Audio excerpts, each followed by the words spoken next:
ಇನ್ನು ಕೇರಳದ ಪರಿಸ್ಥಿತಿಯ ಬಗ್ಗೆ ಸಿಎಂ ಸಿದ್ದರಾಮಯ್ಯ ಬಳಿ ಕೂಡ ತಮ್ಮ ನೋವನ್ನ ಹೇಳಿಕೊಂಡಿದ್ದಾರೆ. ಕೇರಳದ ಸದ್ಯದ ಪರಿಸ್ಥಿತಿ ಬಗ್ಗೆ ಕನ್ನಡಿಗರ ಆರ್ತನಾದ. ಕೇರಳ ಗುಡ್ಡ ದುರಂತದಲ್ಲಿ ಏನೇನಾಗಿದೆ, ಸಿಎಂ ಬಳಿ ಘಟನೆಯ ಭೀಕರತೆಯನ್ನ ಬಿಚ್ಚಿಟ್ಟಂತ ಸಂತ್ರಸ್ತೆ ಎಲ್ಲ ವಿವರಿಸಿದ್ದಾರೆ. ಏನಾಯ್ತು ಅಂತ ಎಲ್ಲವನ್ನ ನೀರು ಮಣ್ಣು ಹೊತ್ಕೊಂಡು ಹೋಯ್ತು, ನನ್ನ ಮಕ್ಕಳು ಸೇರಿ 9 ಜನ ಹೋದ್ರು ಅಂತ ತಮ್ಮ ನೋವನ್ನ ಹೇಳ್ಕೊಂಡಿದ್ದಾರೆ. ಸಿಎಂ ಸಿದ್ದರಾಮಯ್ಯ ಬಳಿ ದೂರವಾಣಿ ಕರೆಯಲ್ಲಿ ಸಿಎಂಗೆ ಸಂತ್ರಸ್ತೆ ವಿವರಣೆ ಕೊಟ್ಟಿದ್ದಾರೆ. ಮೂಲತಃ ಕರ್ನಾಟಕದವರವರು, ಟಿ ನರಸೀಪುರ ತಾಲೂಕಿನ ಉಕ್ಕಲಗೆರೆಯ ಮಾದೇವಿ ಅನ್ನೋರು. ಬನ್ನಿ ಏನ್ ಹೇಳಿದ್ರು ಕೇಳೋಣ.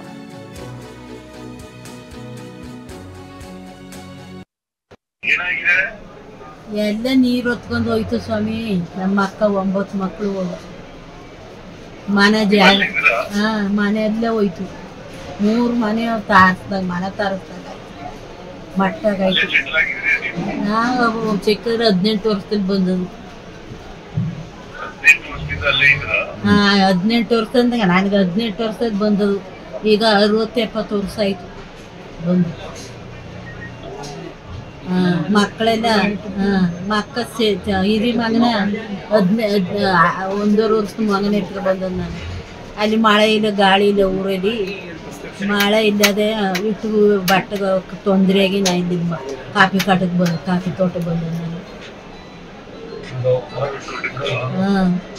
ನೀರ್ಗಿರಿ ಮನೆ 3 ಮನೆ 3 ಆಳು ಮನೆ 3 ಮನೆ ಮಟ್ಟ ಆಗೋಯ್ತು. ಮನೆಯಲ್ಲೇ ಕೊಚ್ಚಿಗೊಂಟೋಯ್ತು. 9 ಜನ 9 ಜನ ಸಿಕ್ಕನೂ ಇಲ್ಲ. 9 ಜನ ನೀರು ಹೊಡ್ಕೊಂಡೋಯ್ತು. ಒಂದು ಮಾತ್ರ ಸಿಕ್ತು ಮೊಮ್ಮಗಳು ಮಾತ್ರ ಸಿಕ್ಕದ. ಎಣ್ಣೆ ಒತ್ತರ ಅಡ್ಕ ಮಾಡ್ತು. ಇನ್ನು ಬಾಕಿ ಸಿಕ್ಕನೇ ಇಲ್ಲ ಸರ್. ಅದೇ ಅವರಿಗೆ 3 ಜನ ಗಂಡ್ಮಕ್ಳು, 3 ಜನ 9 ಜನ ಸರ್. ಅದೇ ಇವ್ರಿಗೆ 3 ಜನ ಗಂಡ್ಮಕ್ಳು. ನಿನ್ನೆ ಒಬ್ಳು ಸಿಕ್ಕಿದ್ಲು ಅಷ್ಟೇ ಸರ್. 9 ಜನ ಹೋಗಿದ್ದಾರೆ. ಮಗು ಅದೇ ಒಬ್ಳು ಮಾತ್ರ ಸಿಕ್ಕಿದ್ದಾರೆ ಸರ್. ಇಲ್ಲಿ ಇವಾಗ ಐಡೆಂಟಿಫಿಕೇಶನ್ಗೆ ಡೆಡ್ ಬಾಡಿ ಬರ್ತಿದೆ, ಐಡೆಂಟಿಫೈ ಮಾಡೋಕ್ಕೂ ಆಗ್ತಿಲ್ಲ, ಆ ಥರ ಆಗೋಗ್ಬಿಟ್ಟಿದೆ ಸರ್.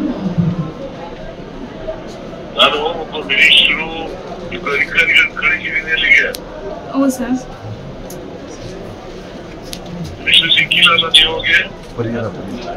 ಸರ್ ಅದೇ ಏನಾದ್ರು ಪರಿಹಾರ ಮಾಡಿಕೊಡಿ ನಮಗೆ ಅಂತ. ಏನಿಲ್ಲ ಸರ್, ಅದೇ ಏನಂದ್ರೆ ಏನೂ ಇಲ್ಲ ಸರ್. ಮನೆ ಇಲ್ಲ, ಏನಿಲ್ಲ, ಜಾಗನೂ ಇಲ್ಲ, ಏನೂ ಇಲ್ಲ. ನಮ್ಗೆ ಹೋಗಿ ಉಳ್ಕೊಳ್ಳೋಕ್ಕೂ ಏನಿಲ್ಲ ಸರ್. ಮಕ್ಕಳೆಲ್ಲ ಹೊಂಟವ್ರಿ.